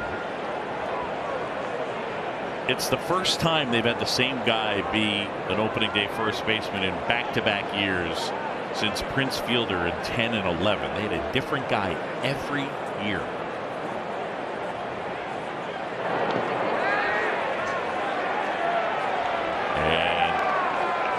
Tellez retired on the check swing and the ball in the dirt. Another strikeout for Marcus Stroman. He's got 7. I was afraid Marcus wasn't going to get this off in time, but this is an outstanding breaking ball. And you see how when the breaking ball hits, it actually goes the opposite directions that it's going. That's why you say it. He's throwing it from the catcher standpoint, left to right, but then it's going to carry him back to left. And that's what it did off of Yan Gomes, but he was able to get to it and record the out.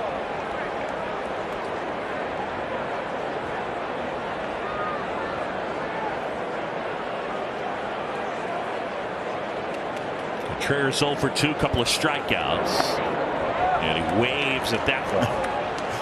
Contreras has seen a heavy dose of breaking balls because of his success on fastballs. He had a great year last year, and that's only like with 300 at bats. He hit 20 home runs, an all-star. Yeah, 20 homers and 376 plate appearances, and he started in the all-star game.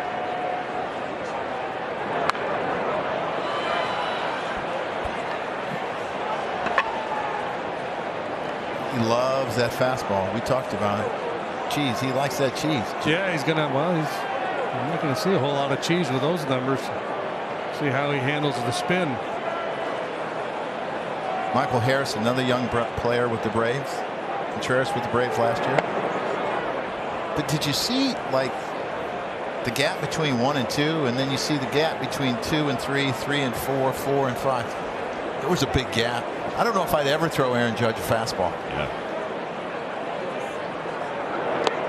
And a swing and a miss, and Stroman gets it for the 3rd time. 8 strikeouts and 6 shutout innings on opening day for Marcus Stroman.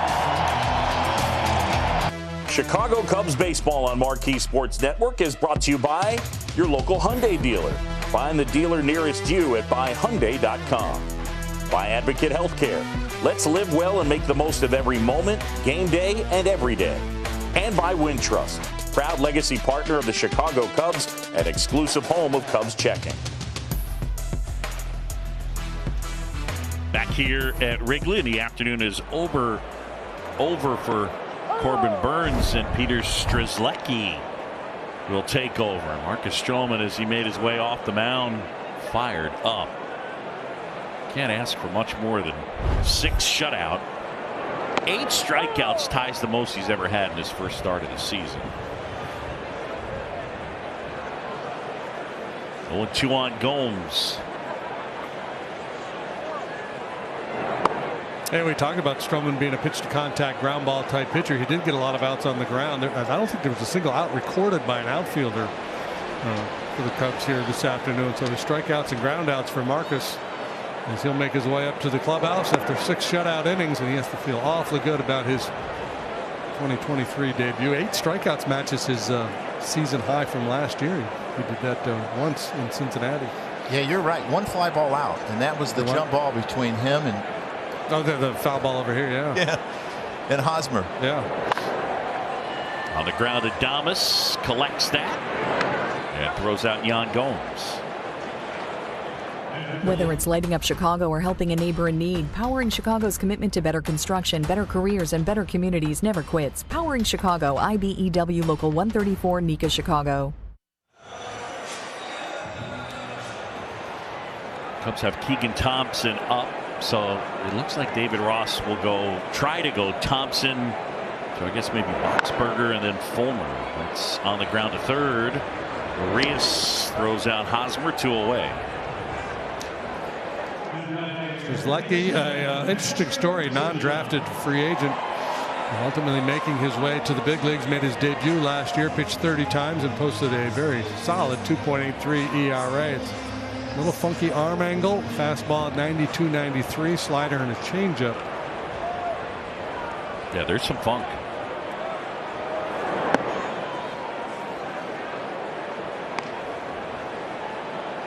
You would think, though, with the sink on his fastball and the depth of his breaking ball, he would be a ground ball pitcher. He's not. 61 fly balls, 31 ground balls last year. I tell you what, as a right-handed hitter, this is not the at bat. You're not digging that. No, I had to face Corbin Burns to start. Now you're bringing this guy in?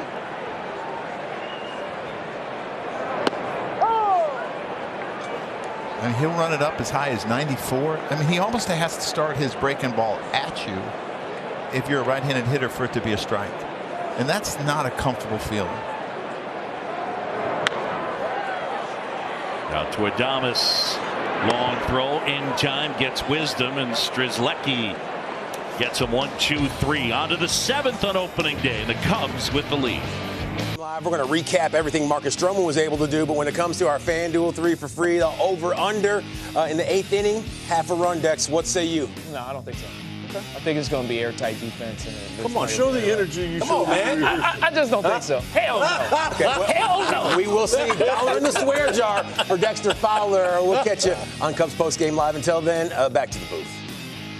Cole, thanks, fellas. Look forward to it. Keegan Thompson will take over on the hill. So the Stro Show done for the day. 6 shutout, 8 strikeouts, and Keegan on here to look at his numbers. 115 innings last year. He both started and relieved. Was more effective as a reliever, but a guy that would be summoned many times to get more than 3 outs. In this spot, I think it'll just be the 3. Yeah, I don't know how they'll use him this year, whether he'll have those extended outings out of the bullpen, but he certainly found a home in the bullpen last year. Had a $1.47, something like that, ERA as a reliever. There was some concern in spring training. The velocity was down a little bit. The results were great. He was getting outs. Hosmer wandering over near the tarp. Here's what we were talking about last year with Keegan Thompson. As a starter, a 4.83 and 78 1/3. As a reliever, a run and a half, and opponents hit 156.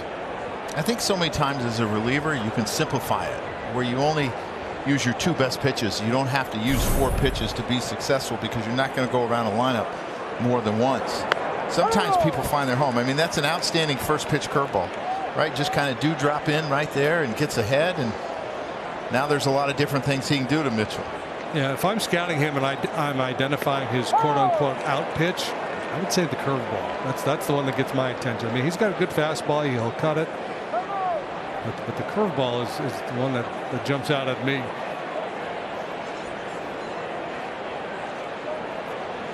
Now Mitchell asked for time, and now they start the clock back up.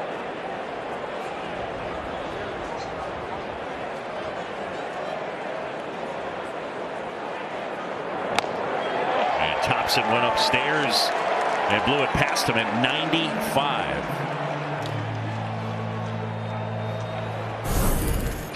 The Newborn Fan Club, presented by Toyota, is the perfect gift for your newest Cubs fan. Receive a photo of a custom birth announcement on the Wrigley Field marquee, a baby blanket, and more. Visit Cubs.com/kids for more information. Well, nothing wrong with that velocity. No. 95. We didn't see a whole lot of that in spring. Every spring training, when I was with the Yankees, Dellin Betances would come to camp throwing 91. Yeah. And every year we'd be, oh boy, we're concerned. And then about the last outing, it was about 97, and during the season it was 99. But it was like we didn't learn from what we saw the year before, and we'd all be a little bit panicked. Sure. And Dellin would come out throwing 99 on opening day. Boy, I had some relievers there. I mean, I had Miller, Betances, and Chapman for my 7th, 8th, and 9th.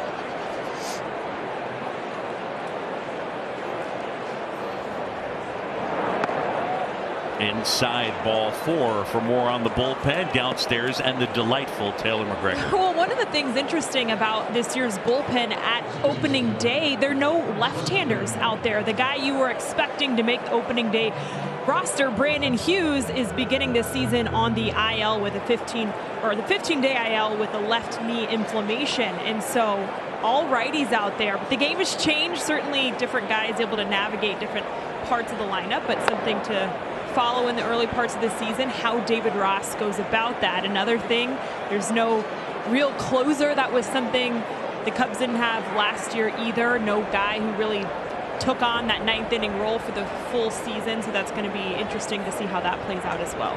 Yeah, Boxberger and Fulmer, the 2 most likely candidates. And then, Joe, I think the idea that Taylor brought up is interesting in terms of I think that analytics has advanced this. Some managers just like having a lefty, but if you got righties that can get out left-handed batters, it's serving the same purpose, right? Yeah, and you got to face 3, so it better be a lefty that can get right-handers out, because eventually they're going to either pinch hit. Right. The lefties that you see are going to be the really good left-handers, so you may end up facing, a couple right-handers anyway. So yeah. And I would think that the righties to get lefties out are Boxberger with his changeup and Leiter Jr. Yeah, I think Boxberger is up right now. That ball is drilled out towards left center, and it's Happ there to make the catch. It's time to stretch. And the Hall of Famer, Pat Hughes, is going to give it to you. 7th inning stretch brought to you by Budweiser. This Bud's for you. Pat, take it away. Today's guest conductor for Take Me Out to the Ballgame, legendary Cubs broadcaster Pat Hughes. All right. Let me hear you nice and loud, especially you in the bleachers, okay? A 1, a 2, a 3. Take me out to the ball game.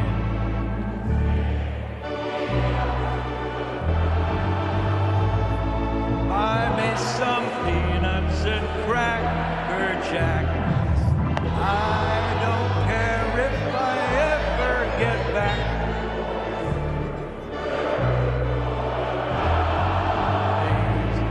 If they don't win, it's a shame for it.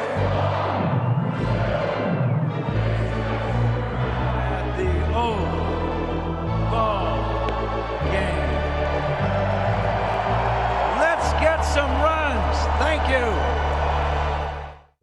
At Wrigley, and Gus Varlin, new pitcher for the Brewers, facing Miles Mastrobuoni, who gets the start in right field in place of the injured Seiya Suzuki.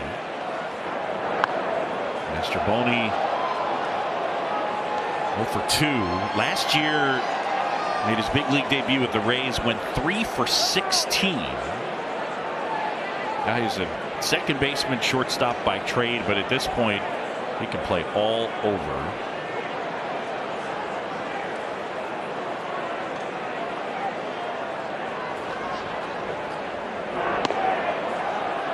And he went too far that time. When will Seiya return?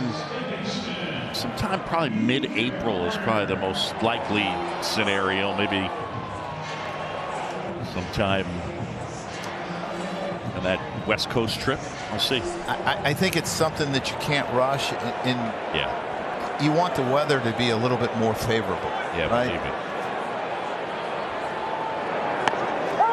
A little bit surprised they didn't take that ball out of play. This is Varlin's a major league debut. Got the strikeout. Normally they take that ball out of play. Double-A Tulsa last year, he posted these numbers. That ERA doesn't really stand out, but the strikeouts sure do. On the ground out to short, Adames handles that chance, and there's 2 away. Yeah, Varlin's brother Louis is a Minnesota Twin. Let's check out our game summary. It's brought to you by Wintrust, and you compare today for Corbin Burnes versus last year. Wow, very similar. You look, it's almost identical, and I think the Cubs hitters did a really good job of not swinging and missing. And going from first to third today. I think that's how the game is going to change with the infield defense and the lack of shifts. 75th career start for Corbin Burnes. 3 strikeouts matches his career low. Yeah. Cubs did a really good job. And another hit for Dansby Swanson. Have a day. 3 hits and a rocket out to center. All while playing solid defense. A breaking ball that backs up a little bit here, and Dansby stays on it. He loves the ball middle in, and those are the balls that he crushed, and he hits this ground ball extremely hard. He's looked really good today, and boy, did he struggle in spring training.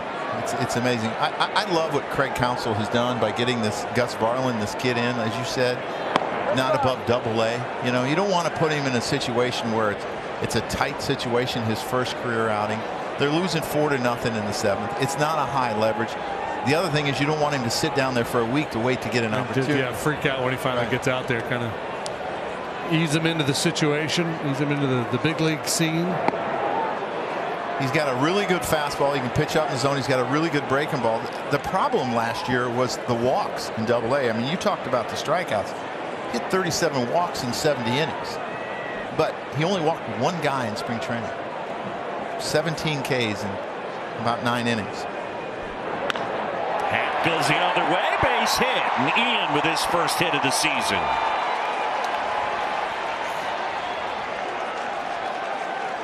Well, you can take a low leverage situation and create a high leverage situation when you get 2 guys on here, right? Hat really good. His at bats have been great all day too. Had the couple of walks, base hit there. And now it is a little higher leverage. Willie Adames is just clapping into his glove, telling Varlin, come on, let's go. You got this. And ball 1 to Bellinger. Bellinger 0 for 3 today. He's grounded to short, struck out swinging, and flied to center. But on the road at Wrigley Field on opening day, man, that creates its own leverage, doesn't it? I mean, that's a big moment, regardless of the score. I know when I made my major league debut, I couldn't feel my legs. I'm not sure exactly what he's feeling, but yeah. And where was it? Yankee Stadium. Oh, oh boy. How'd it go? I pitched a shutout for 4 innings. And then we had a long rain delay, and then went back out in the 5th, and things didn't go all that well. How long did you sit? I got pulled in the 5th. But how long did you sit in the rain delay? I don't remember. I honestly don't remember. Make it up, JD. 2.5 hours? No, I don't think it was that long. Yeah, let's go with that. I said, "You're going to run me back out there? What's the deal?" Cubs lead 4-0. Got all 4 runs in the 3rd.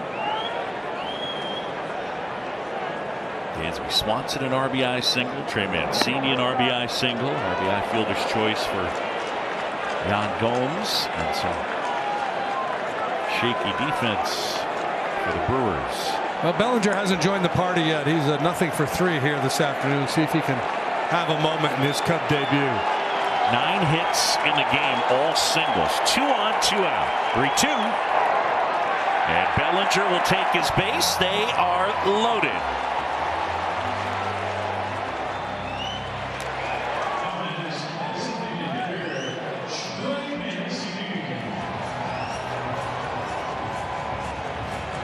Here comes the Hook.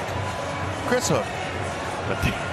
There's the you really enjoy it. Oh, I love it. The Brewers bullpen is quiet, so he does not. The Hook does not have the hook with him. No chance. He is a multiple inning guy. He was a multiple. Most guys now in the minor leagues are multiple inning guys. Yeah. It's because they pitch him every 3rd day or every 4th day, so they can develop all their pitches, because you have to have opportunities to use those pitches. Very seldom do they go back to back, and it was something that I talked about.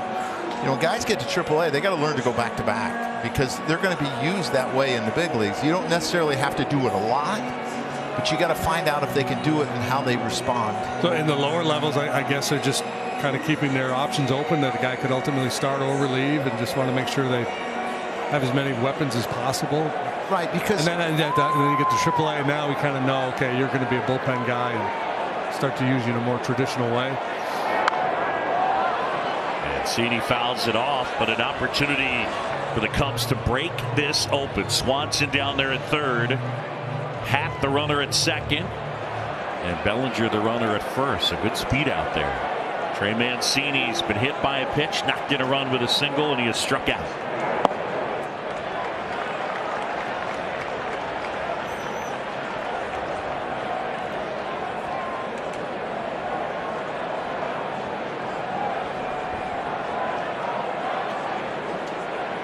I see Mike Santini in the to the right side. Oh, that took a funky hop. Tellez gobbles it up. End of 7. Cubs lead. Listen, fellas, we're supposed to be here. Memorable moment brought to you by Prevagen of the season, and what a moment this was. Shohei Ohtani striking out his teammate Mike Trout as Team Japan would go on to win the WBC. It was a huge moment for the country, and then you'll notice that 51 Seiya Suzuki jersey in the photo. It was pretty cool. Throughout the entire tournament, Team Japan hung Seiya Suzuki's jersey up at the back end of the dugout, and then when the team won, they celebrated with the jersey and then a nice medal hanging over the top of it to show that Seiya Suzuki was with them, even though injury prevented him from playing in the tournament. And when I asked Seiya about it, you know, in true fashion, he had to make fun of the situation because that's just who Seiya is and what he does. But he was super grateful that his teammates and friends did that for him. Yeah, really cool, showing the support. Congratulations to Team Japan. Brad Boxberger taking over, facing top of the order. Yelich, Winker, and Adames scheduled. Against his former mates, those 70 appearances came with the Milwaukee Brewers last year. He spent the last 2 seasons up in Cream City. Been around a long time now. 9-10 years of big league service time. Started with San Diego back in 2012. It's got to be strange the first game in a new uniform is against your old team. Right. And I would think too, against pitching for a team that you had so many matchups against in the last couple of seasons. We saw a whole lot of Boxberger in a Brewer uniform, and now he flips the script and he puts on the Cub pinstripes facing his old mates. Yeah, no doubt. Boxberger, last couple of seasons with Milwaukee, is one of Craig Counsell's top relievers. A lot of times was their 7th inning guy. His changeup's effective against left-handers as well as right-handed hitters. He's got a little cutter and he's got a fastball. Touch 94.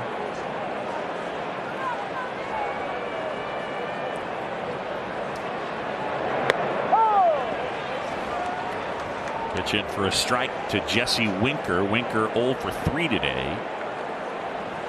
Boot Shampi, Joe Girardi, Jim DeShays, and Taylor McGregor. Delighted you could join us here on opening day from Wrigley.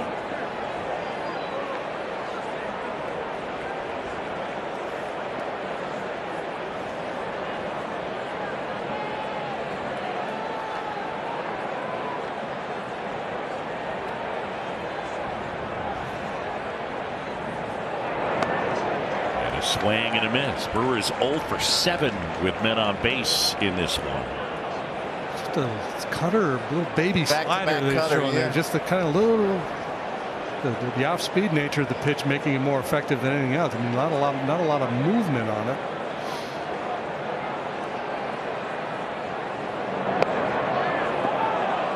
Just missed that time. That's a tough take, right, for a hitter who's 0 for 3 with a couple of punch outs. We talked about earlier, he has a really low chase rate, right? He really knows the strike zone, even though Stroman was able to strike him out a breaking ball in the dirt. And there's a chase. So that rate's going up, Jimmy.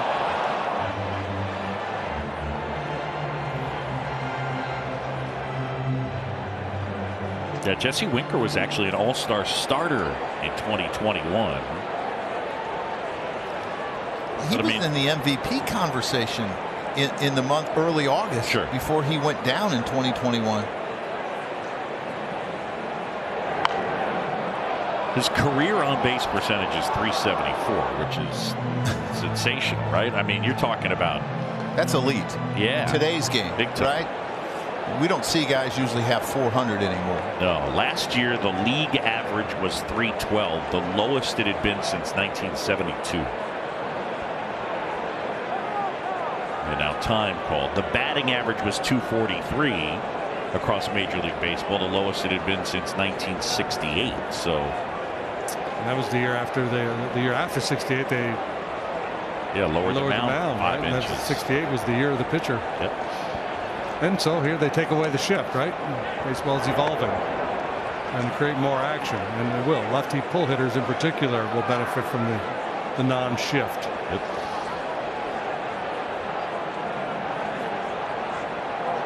$18.88. What were they featuring back there? The ball was a rolled up sock. Winker down on strikes. And a reminder, Marquee Sports Network brings you Cubs Flicks, a multi-part series featuring never-before-seen film from the 1920s through the 1950s. Travel back in time like never before with Cubs Flicks, premiering after Cubs postgame live. You'll want to do it. You know how Sud always gives us a hard time, right? Yes, I do. Right? Is he in any of that video?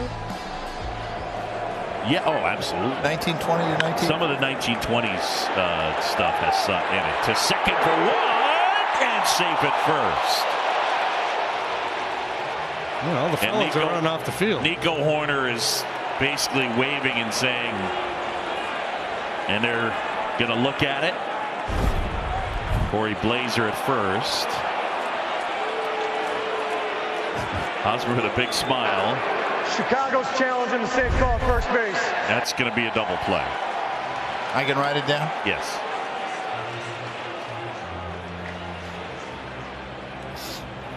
You didn't write it down. I'm about to. When you write it down, I'll write it down. Fans just saw the replay. Fans are writing it down. Yes.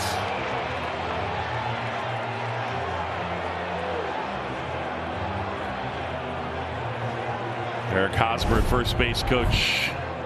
Here's how confident we are that this is going to be overturned. This double play is brought to you by Elgin Hyundai.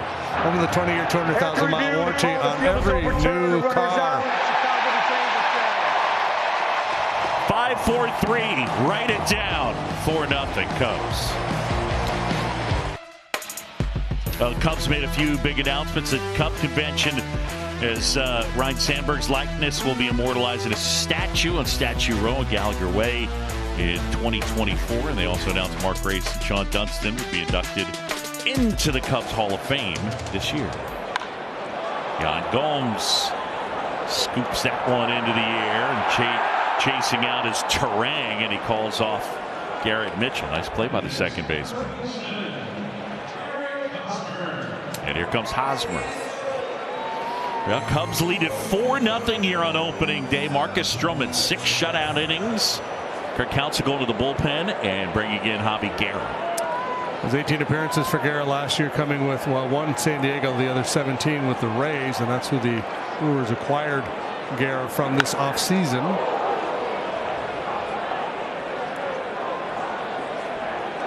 Dansby Swanson shorthanded in the field and in the dugout.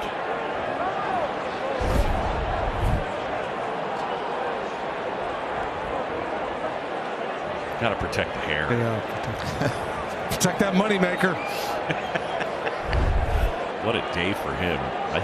Today has to be an absolute blast for Dansby Swanson. Just impacting the game offensively, defensively. Signed a big deal, and the energy in this ballpark is so unique, and I know he was super excited about today. Well, I think you're going to see he's going to come to appreciate what Chicago fans are like. He's had it pretty good in Atlanta because they've been really good. A World Series winner. It's a ballpark that was packed. It was a new ballpark. He's going to get a chance to see how special these fans are here in Chicago. Wow, a rare Emilio Bonifacio reference. In the air left field, Yelich, and there's 2 down. How about an upcoming schedule? It's brought to you by Hyundai. Off day tomorrow, Saturday back at it against the Brewers, Saturday, Sunday, and then on the road at Cincinnati, and then back home. Come on out. Got the Rangers and the Mariners. Mariners should be pretty good this year, by the way. And people expect the Rangers to be much improved as well. What are you counting, Joe Girardi? Well, Rangers got some pretty good pitchers, right? They got this one right-hander. The DeGrom guy? Yeah, trying to see if they're going to miss him. Oh, that's what you're counting. Yeah. I get you. I mean, those are the guys you like to miss. If you were wondering, we were talking about this earlier. So the way the schedule changed this year, it's 52 games in your division, 13 against every other team. It was 76 games in the division with 19 against the other team. So then this year, 64 against the rest of the league, 46 interleague. Just in case you were wondering. On to the 9th. It's 4-0. Is brought to you by the Bob Locurcio Auto Group. You're going to like buying a car this way. By Prevagen. Prevagen is the #1 pharmacist recommended memory support brand. And by Budweiser. This Bud's for you. And we are back onto the 9th, and Michael Fulmer will try and close this one out. Opening day, and the Cubs working on a 3-hit shutout last year. A .339 earned run average, strikeout rate right about league average, but only 4 homers allowed. You love that. And you look at Milwaukee's in their lineup, they got left, right, couple right-handers. Right-handers hit 188 with a 544 OPS off of him last year. His slider was really effective against them, and you'll see a lot of them. And I think that's what Rossi's going to have to do. He's going to have his relievers, right-handed relievers for right-handers, and his right-handed relievers for left-handers, and just kind of mix and match until someone maybe emerges as a closer.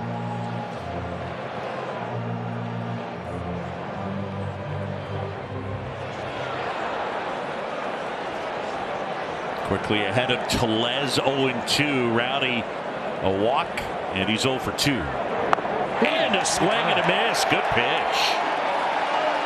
A strikeout to start it for Fulmer. Some kind of a change up there. Yeah. A split piece or something. Threw it hard. And we saw that early in the game. Stroman, a couple of the changeups he threw really hard, and a little extra adrenaline maybe. There's that slide ball. He threw that over 60% of the time last year. A lot of frustrated hitters over there on the Milwaukee side. That's ripped out towards left center field. Happ on the move, sliding, and he can't come up with it.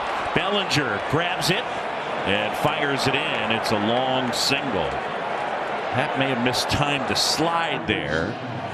Yeah, it looks like he thought the ball was hit harder than it was. It looked like he thought Contreras hit it on the barrel, and he kind of hit it off the end, and he slid and kind of stuck. You know, the ground's probably a little moist because it's that time of the year. The outfield's not as hard as it will be in the summertime.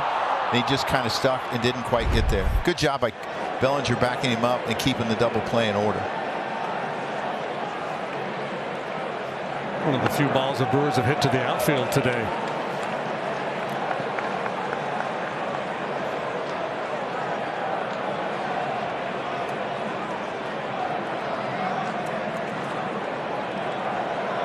This guy doesn't get cheated. Looked like a big hack. Yeah, he's not scared. I mean, you're talking about last couple of seasons combined 39 homers. They got him and plugged him into shortstop. He beat out Orlando Arcia, and then Willie Adames came and bumped him off shortstop. And he and Adames are basically BFFs. So no friction with Willie coming over, and those two guys have visited each other in the offseason. Arias from Mexico, Adames from the Dominican. Fulmer. And that one fouled off.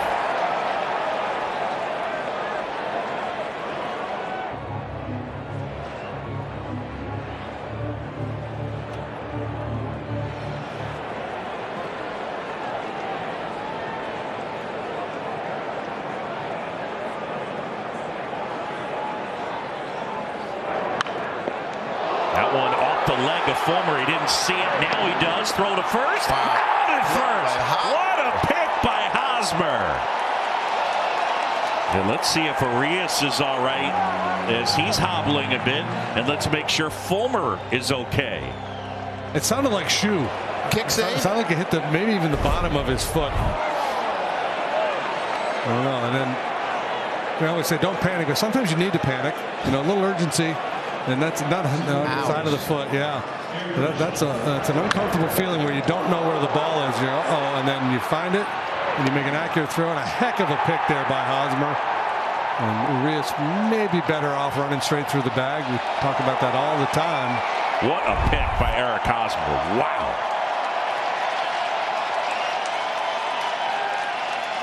So now it's Garrett Mitchell, time called, and Gomes will head out to the mound.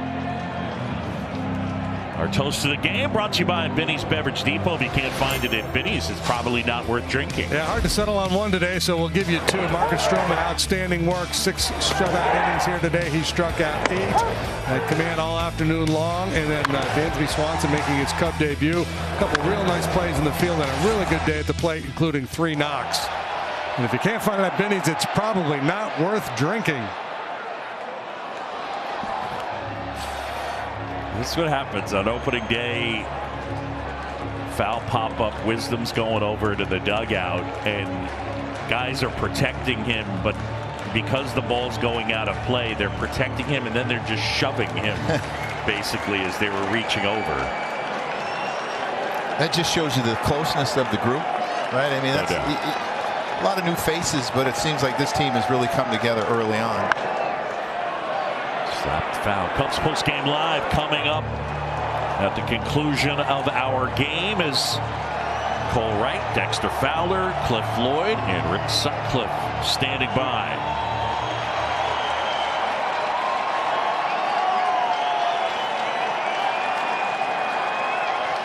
Fulmer. And that one in and out of the glove of Gomes. Couldn't hold on to it. And the Cubs remain a strike away from an opening day win. Sinker that he threw inside kind of front hipped him a little bit. Foul ball, foul tip. George Steinbrenner once asked the catching coach with New York, could I work on that? Catching foul tips.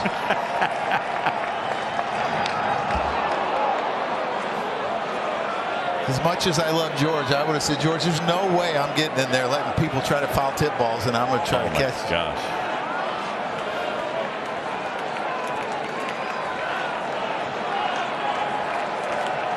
Cubs lead at 4-0. Earliest opening day in Wrigley Field history. Swing and a miss. Struck him out. Ball game. Cubs win. And a great opening day. Sing and dance, people. Sing and dance. What a day at the ballpark.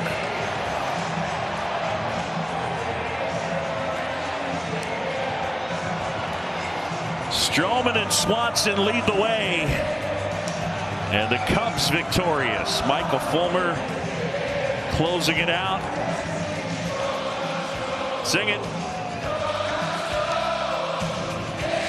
Think about all the changes that were made, how great the defense. Nico goes over to second base, turns a couple nifty double plays. Swanson has a big day.